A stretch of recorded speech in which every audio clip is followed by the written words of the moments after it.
Me llamo Soledad Luque Delgado y soy la presidenta de la asociación Todos los niños robados son también mis niños. Hoy vengo a hablaros del tema de los niños robados, que es un tema que hay que empezar diciendo que no viene de antes de ayer, sino que es un tema que lleva muchísimos años y durante varias generaciones produciéndose en España. Este tema comienza, estos delitos comienzan en los años, pues inmediatamente, incluso en la guerra, inmediatamente después de la guerra, en los años 40, con las mujeres republicanas. A las mujeres republicanas se les robaban los hijos. Todo esto además por una cuestión incluso de derecho en la dictadura, porque bueno, había una teoría, la teoría nazi del doctor Vallejo Nájera, que sustentaba esta posibilidad y esta tremenda barbarie que era quitar los hijos a las mujeres que bueno, no pertenecían de alguna manera a la sociedad o al régimen de la época, ¿no? Esta etapa dura, pues por lo menos según se ha establecido, hasta el año 1953. Es la etapa, digamos, son los límites de tiempo que están establecidos. Según los estudios que se han hecho, y bueno, lo que hizo también el juez Garzón, se estima que hay unos 30.000 niños secuestrados, desaparecidos en esta época. A partir de ese momento, las mujeres republicanas, claro, dejan de tener niños. Y el problema es que se ha creado en esa etapa, bueno, pues un ambiente, se ha creado un caldo de cultivo perfecto para continuar con esa estrategia y con esas pautas de actuación. ¿Por qué motivo? Porque bueno, las mujeres republicanas, ya digo, dejan de tener hijos, el tiempo pasa, pero sí hay un mercado ya establecido donde hay familias pudientes que están a la espera de niños. Aquí comienza una segunda etapa que bueno, nosotros la vemos totalmente relacionada con la etapa del nacionalcatolicismo, donde ya quizás no haya tanto una cuestión de represión política, sino que hay un fondo religioso, ideológico, donde se empieza a generar una serie de tramas o de mafias, donde hay figuras relacionadas con personal sanitario, con personal administrativo, con funcionariado, que de alguna manera, bueno, una vez abierto el comercio que se estableció con las mujeres republicanas, pues esto lo quieren continuar y se genera todo un mercado, pero no solamente por una cuestión económica, sino que digo por una cuestión ideológica fundamentalmente. Esto continúa pues, durante los años últimos 50, 60, incluso primeros 70. A partir de ahí nosotros pensamos que hay una tercera etapa, a partir ya de, bueno, posiblemente la muerte del dictador y posiblemente con el advenimiento de otra época que se presentaba mejor, pero que bueno, y pensamos que era mejor, pero desde luego en este tema continúa el problema del robo de niños a partir del 75, pero posiblemente ya con unos motivos más económicos que de cualquier otra índole. ¿Por qué motivo continúa esta situación si supuestamente la dictadura ha terminado? Bueno, pues porque todos sabemos que no hubo una ruptura, aquí hubo un continuismo, de tal manera que las estructuras del Estado no se cerraron, es decir, las personas, funcionarios, personal bueno, médico, toda la cuestión institucional religiosa continuó y continuó ejerciendo la misma actitud delictiva que se produjo en décadas anteriores. Bien, es verdad que en la primera etapa era una cuestión realmente organizada por ley, era una cuestión casi de derecho de la época, y después fue una cuestión de hecho, no había una ley que dijera que era posible robar niños, pero de hecho así se hacía. El móvil económico pensamos que era un móvil que estaba por debajo, desde luego, de las tres etapas que menciono, pero fundamentalmente en cada momento había algo que sobresalía. En la primera etapa era una clara represión política, además de clara violencia contra la mujer. En la segunda etapa era una cuestión mucho más quizá ideológica, fundamentalista, en el peor sentido de la palabra, y en la tercera etapa sobresalía el móvil económico. Y, por supuesto, había una continuidad en los delitos porque, ya digo, en la primera etapa se creó una expectativa de comercio y un mercado que eso, bueno, pues fue no difícil, es que simplemente no se eliminó. Por tanto, nosotros pensamos en nuestra asociación que el tema de los niños robados está en clara vinculación con toda la cuestión de represión franquista. Está relacionado precisamente por este motivo, porque su origen es un origen claramente de represión política, existe después una continuidad y de alguna manera, en algún punto, o bien porque el Estado, la dictadura, lo propugnaba y lo facilitaba, o bien lo amparaba. Es decir, posiblemente en los últimos años ya digo, no había una ley que dijera que se pudiera robar niños, pero sí había una connivencia clara y sí había, sobre todo, una impunidad absoluta. Por eso, para nosotros, de manera clara y absoluta, existe una vinculación profunda entre incluso los últimos robos que se han producido en este país con toda aquella época y con toda esta línea de continuidad. Por ese motivo, nosotros estamos también realizando una acción legal y una participación que es la querella argentina. Estamos participando como asociación querellante precisamente por varios motivos, principalmente porque consideramos que ya es hora que alguien o de alguna forma se investigue y se juzgue los crímenes del franquismo. Es decir, que aunque nosotros no estuviéramos en el tema de los niños robados, en cualquier caso íbamos a apoyar esta acción legal, por pura justicia, por pura idea de justicia. Sobre todo, además, ahora que estamos implicados en el tema de los niños robados, también hay una cuestión personal, no solamente social o histórica, que queremos que se aclare, sino una cuestión personal, porque, en cualquier caso, nosotros, como familia, estamos buscando un niño robado, que es mi hermano gemelo, que fue robado en el año 1965, en plena segunda etapa de las que estoy mencionando.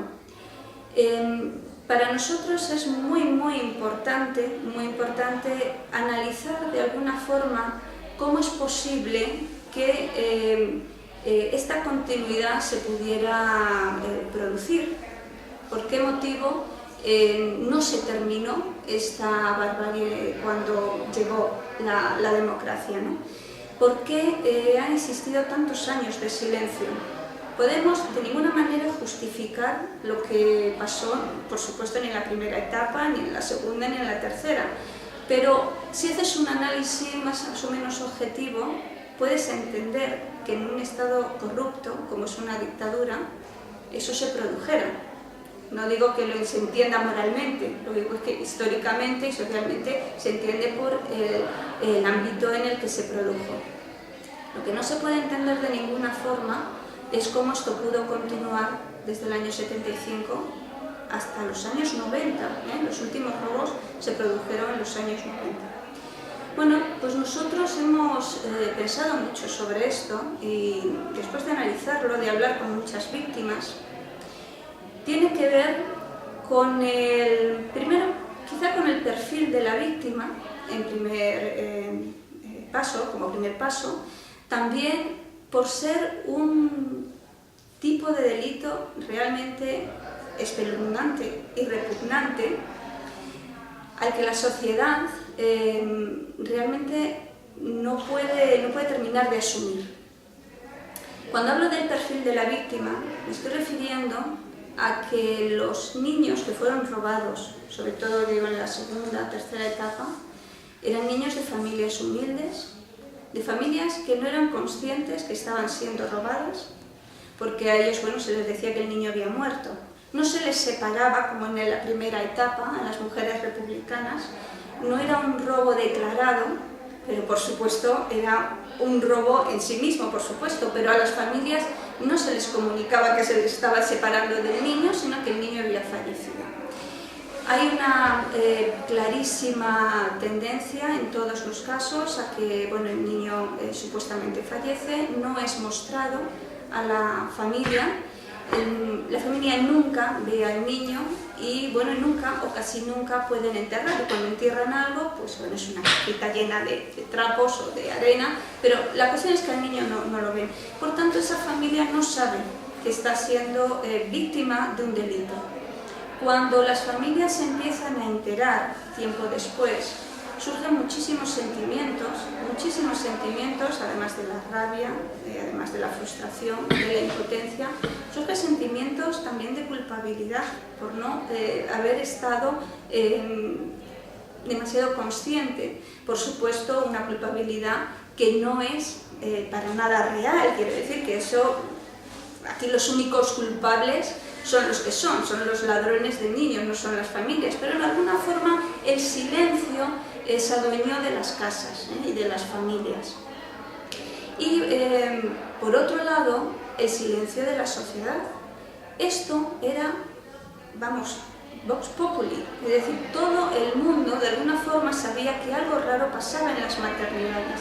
Estamos hablando de maternidades muy reconocidas, estamos hablando de la maternidad de O'Donnell, de la maternidad de Santa Cristina, de San Ramón, incluso de La Paz, de la Casa de la Madre, de la Milagrosa, de la Clínica del Rosario, es decir, de un montón de clínicas, y tanto privadas como públicas, donde iban todas las mujeres de Madrid a dar a luz. Estoy hablando únicamente de Madrid, por supuesto, esto sucede en todo el ámbito nacional. ¿Qué es lo que ocurre? ¿Es que nadie veía nada? Bueno, pensamos que sí, claro que veían, Lo que pasa es que obviamente quizá no se sabía lo que estaba pasando, porque no se hacía de una manera clara y de una manera absolutamente diáfana, ¿no?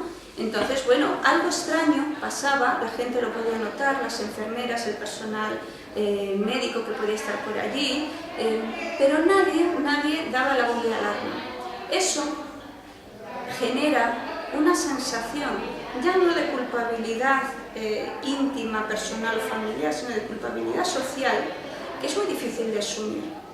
Cuando durante tanto tiempo la gente simplemente ha mirado para otro lado, cuando estaba viendo algo extraño, ¿cómo ahora puede reconocer que eso ocurrió? ¿Cómo lo puede reconocer durante los años 70 últimos, 80, 90, incluso ahora mismo nos cuesta verdadero trabajo que mucha gente reconozca que esto está sucediendo, que ha sucedido.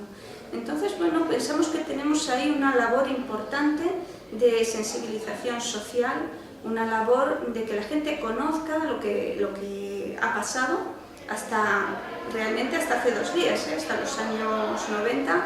Es muy importante que ahora mismo en la prensa, en la televisión, salgan nombres de personal que estuvo en el momento y en el sitio donde se produjeron los hechos. Por supuesto, la única imputada que hay hasta ahora es Sor María Gómez Balbuena, pero sabemos que no es la única que actuó, porque esto era una trama. Es imposible realizar estos delitos si no están, bueno, relacionados una serie de, ya no solo de personas, sino de estamentos y de organizaciones y de administraciones.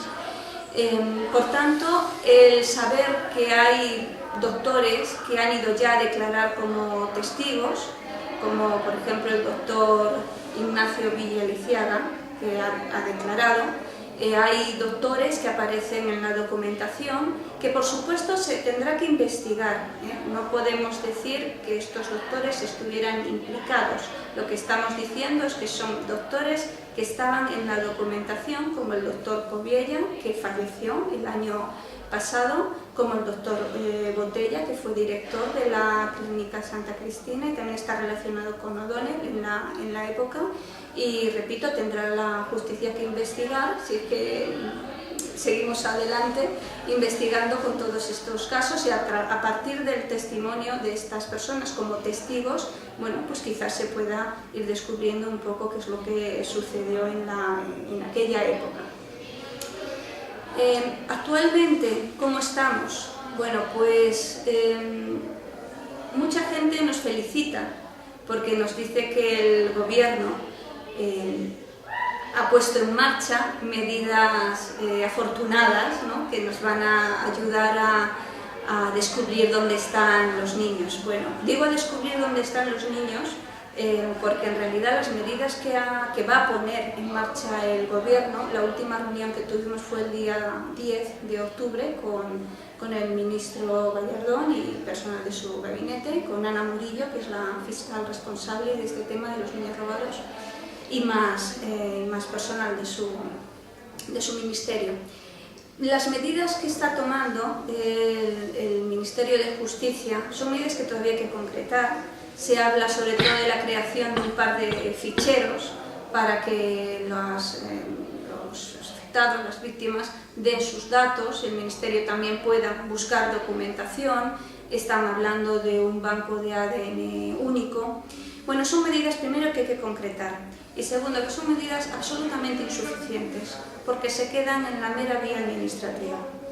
Con esto lo que quiero decir es que está muy bien buscar la verdad, ¿no? Está muy bien que el gobierno ayude a encontrar documentación, ayude a los niños que ahora son adoptados, y no todos son adoptados legalmente, porque algunos estaban inscritos como hijos biológicos, les ayude a recuperar su documentación y, bueno, está muy bien encontrar esos datos.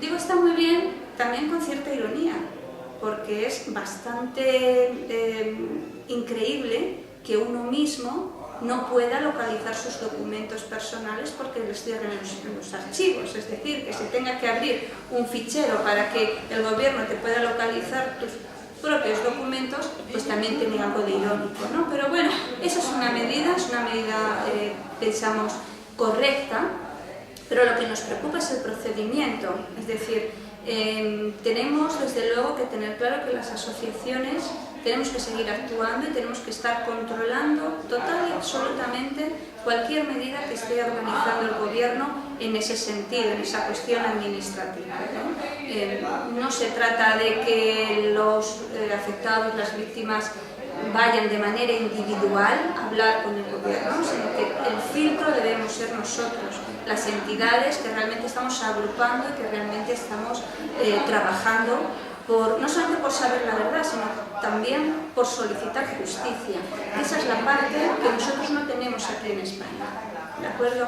La única imputada, repito, es María Gómez Balbuena. Hasta ahora no hay ninguna persona imputada y, desde luego, en la reunión que tuvimos con el ministro nos dejó bien claro, igual que en las otras reuniones, que ellos la vía penal no la consideran. Es decir, el problema que tiene nuestro derecho español es que estos delitos los consideran que han prescrito, ¿de acuerdo? Ahora mismo, bien es verdad que ayer el fiscal general del Estado, Torres Dulce, sacó en prensa la noticia de que se iban a reunir en noviembre para ver de qué manera podían gestionar penalmente este tema de los niños robados. Pero de momento no tenemos ninguna vía por la que nosotros podamos acudir legalmente para obtener justicia, es decir, para que los implicados o presuntos implicados realmente paguen por lo que han hecho si de alguna forma son imputados y conseguimos que sean juzgados, ¿de acuerdo? Y son juzgados y declarados culpables, es decir, que el proceso es larguísimo. Tan largo como que ni siquiera ha empezado. Ya digo que las únicas vías que tenemos es la vía administrativa, no tenemos otra vía. Y por supuesto, si hablamos de reparación, ¿qué reparación tenemos? Cuando ni siquiera el Estado ha reconocido que esto es responsabilidad suya. No estoy hablando del PP, no estoy hablando del PSOE, no estoy hablando de la UCD, no estoy hablando de ningún partido político, de ningún gobierno democrático, ¿no? Estoy hablando del Estado, estoy hablando de una institución que está por encima de los gobiernos. Es hecho, el Estado no ha reconocido absolutamente nada, no ha pedido perdón absolutamente a nadie. Nuestra parte, lo que nosotros queremos en cuanto a la verdad, la justicia y la reparación, lo que queremos es que esto se reconozca, y se reconozca públicamente, y haya una petición de perdón pública, por lo menos. Con esto, para terminar, enlazo con lo que estaba hablando al principio. ¿Por qué nosotros estamos participando en la querella argentina? Bueno, pues porque primero consideramos que una querella contra los crímenes del franquismo es absolutamente necesaria. Es vergonzoso que sea ahora, que no haya sido antes, que no haya habido una ruptura, que no se haya investigado ni juzgado estos crímenes, pero bueno, tenemos esa posibilidad de que ahora se haga, una maravillosa posibilidad. Y, por supuesto, como víctimas de un espantoso y deleznable acto como es un robo de niños, estamos participando también en la querella, es decir, por un motivo justo, por un motivo social, por un motivo de reconocimiento histórico y por un motivo absolutamente personal, como es el robo de mi propio hermano.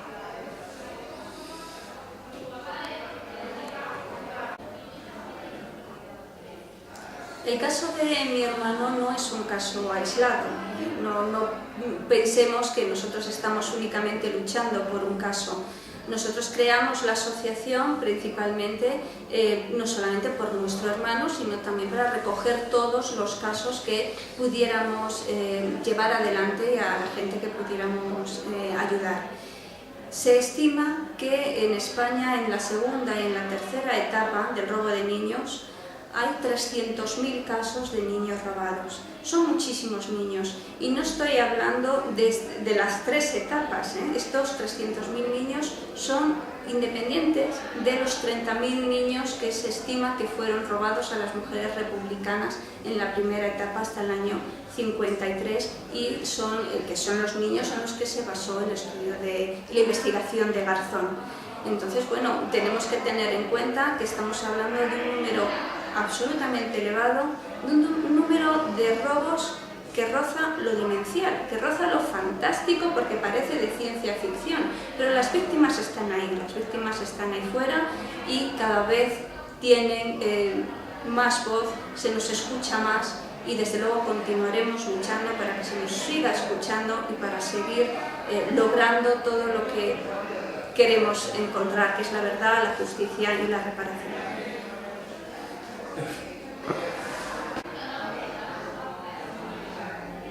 Este número tan impresionante de casos, de robos, de los 300.000 niños, es lo que nos ha impulsado en una cuestión social, no solamente personal, a participar en la querella argentina, ¿no?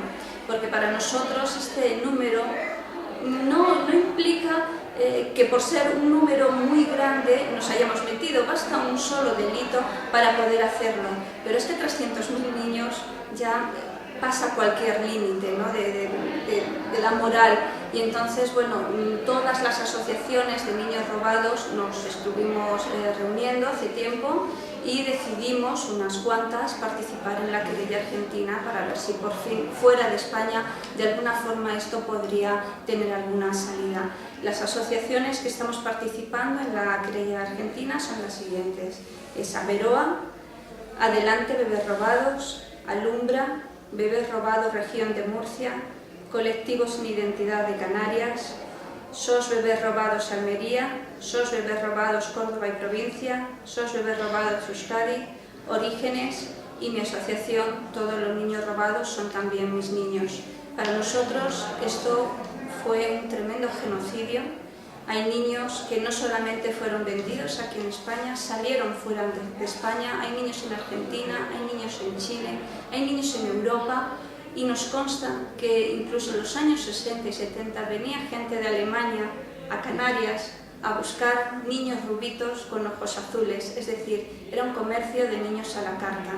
Esto es algo absolutamente deleznable y absolutamente imposible, no solo de permitir, sino de vivir con ello. ¿Por qué motivo, además de este gran número, además de la implicación personal y social, por qué hemos dado el paso a una movilización y a una reivindicación de este tipo?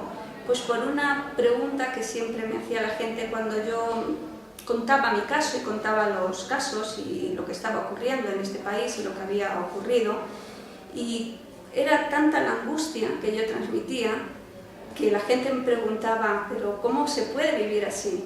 Y la respuesta solo era una: no se puede. Entonces, precisamente por ese motivo nos pusimos en marcha y desde luego no vamos a parar hasta encontrar a todos y a cada uno de los niños desaparecidos.